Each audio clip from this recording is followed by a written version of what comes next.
reason the city had for doing that is it was quite the eyesore.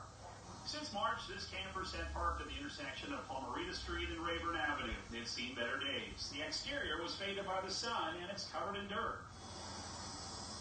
The inside wasn't better. Junk was piled up on the seats. Golf clubs were on the floor. A full-size refrigerator sat unused. After complaints, Palm Bay code enforcement tagged the RV for removal back in March, but it remained. The city tells us the holdup in removing the camper was due to part of it being on private property and part on public property. The property owner lives in Fort Lauderdale and was unaware the RV was there. The situation, the city says, is very common. But the process is often held up getting the owner's permission or not being able to contact them.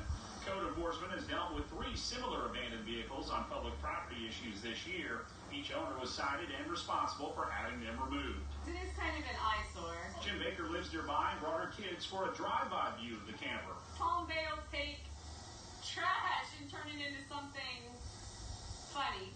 Last week, someone made a pop-up seating area. They decorated for Halloween and put up signs asking the city to finally remove it.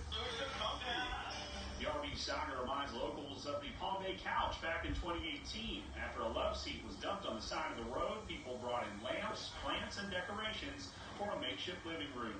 After days of trying to determine which jurisdiction was responsible for removing it, crews finally took it away. It kind of needs to go.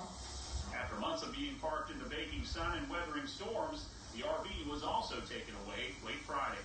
In Palm Bay, Greg Pallone, Spectrum News 13.